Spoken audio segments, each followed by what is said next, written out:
सबको जय यीशु की। प्रभु यीशु क्रिस्त में प्यारे भाइयों बहनों, नवजीवन का संदेश इस शीर्षक के अंतर्गत प्रतिदिन का ईश्वर का जीवंत वचनों को सुनने के लिए, समझने के लिए, उन वचनों को ग्रहण करने के लिए, उन वचनों के अनुसार जीवन बिताते हुए प्रभु के सानिध्य में जीने का एहसास करने के लिए मैं आप सभी लोगों का हार्दिक स्वागत करता हूं।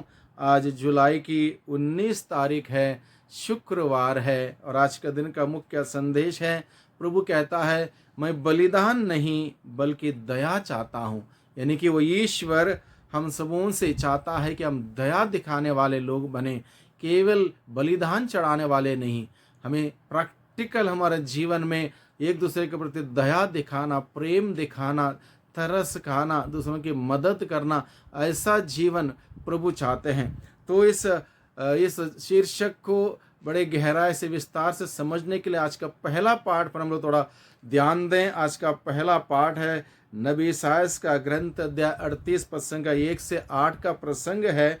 यहाँ पर ईश्वर नबी हिजकिया की प्रार्थना सुनता है। नबी हिजकिया पर अपनी दया दिखाता है, उस पर तरस खाता है। यहाँ पर लिखा है, उन दिनों हिजकिया इतना बीमार पड़ा था कि वह मरने को हो गया।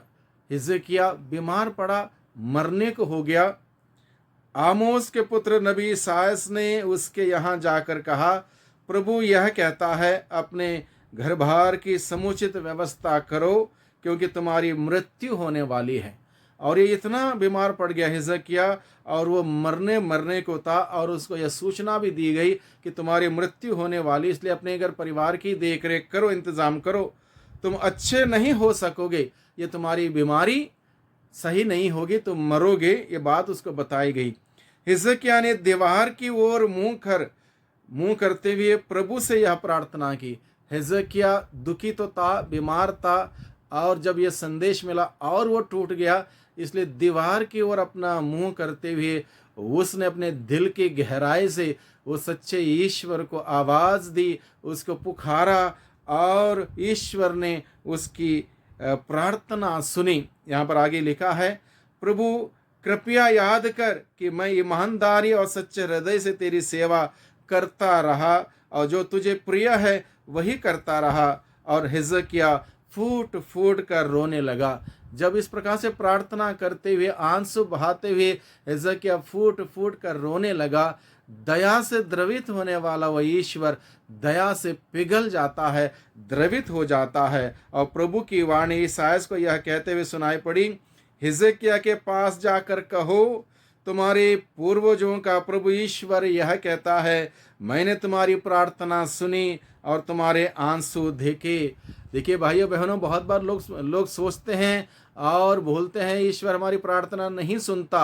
अब हिजकिया बीमार था, मरने को था, और ये बात घोषित भी की गई थी, तुम बचोगे नहीं, सही नहीं होगे, तुम मर जाओगे, अपने घर परिवार का इंतजाम करना। और इस प्रकार से बोलने के बाद जब हिजकिया ने दीवार की ओर मुंह करते हुए ईश्वर को पुकारा और फूट फूट कर रोया, उससे दया की याचना की, और ईश्वर दया से द्रवित होते हुए उसकी प्रार्थना सुनता है। आगे देखो, मैं तुम्हारी आयु 15 वर्ष बढ़ा दूंगा। ईश्वर क्या कहते, मरने को था, ईश्वर को पुकारने पर ईश्वर ने उसकी आयु 15 वर्ष बढ़ा दी। मैं तुमको और इस नगर को अश्शूर के राजा के हाथों से छुड़ाऊंगा और इस नगर की रक्षा करूंगा।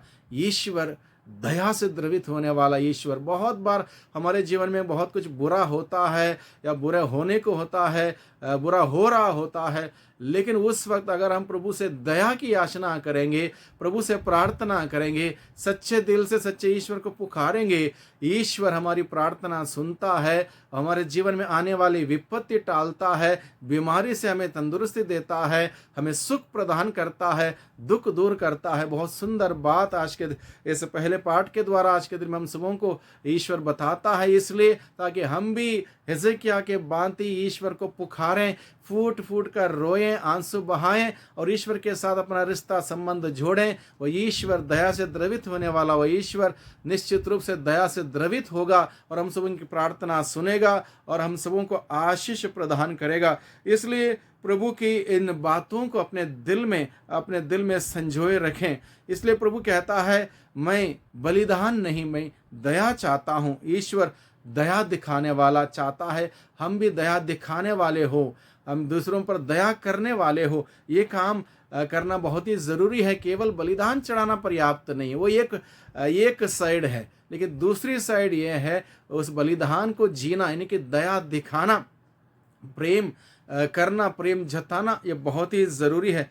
विश्राम दिवस पर केवल प्रार्थना काफ़ी नहीं है, बल्कि दया दिखाना ज़रूरी है। विश्राम दिवस के नियम को पालन हम करते होंगे, लेकिन उस विश्राम के दिवस की गहराई में जाते हुए उसको पूर्ण रूप से समझना, उसके अनुसार जीना बहुत ही ज़रूरी है।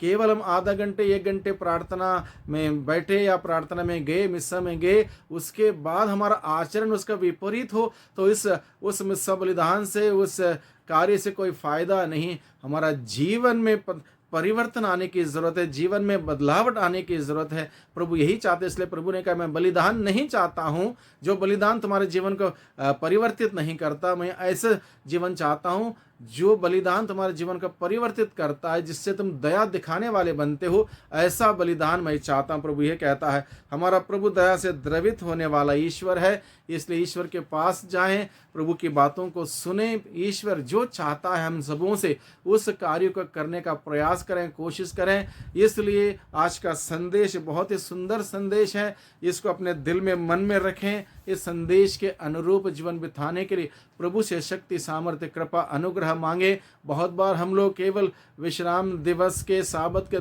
दिवस के नियम का पालन ज़रूर करते हैं, बाहरी रूप से उसको आत्मसार नहीं करते, अपने जीवन में लागू नहीं करते। इसलिए प्रभु से कृपा मांगे, प्रभु मुझे आपके विश्राम दिवस की गहराई को समझाइए, उसके अनुसार जीने के लिए शक्ति, सामर्थ्य प्रदान कीजिए, जिससे कि मैं आत्मा से, दिल से, मन से, पूरे शक्ति से, पूरे बल से मैं आपसे प्यार कर सकूं और एक दूसरे से उसी समान प्यार करते हुए अपना प्यार आपके प्रति व्यक्त कर सकूं, आपकी सच्ची गवाही बन सकूं। प्रभु मेरी मदद कर, मेरी सहायता कर। वही प्रभु हम सबों को बहुत आयत की आशीष और कृपा हम सबों पर बरसाएं। सबको धन्यवाद, सबको जय यीशु।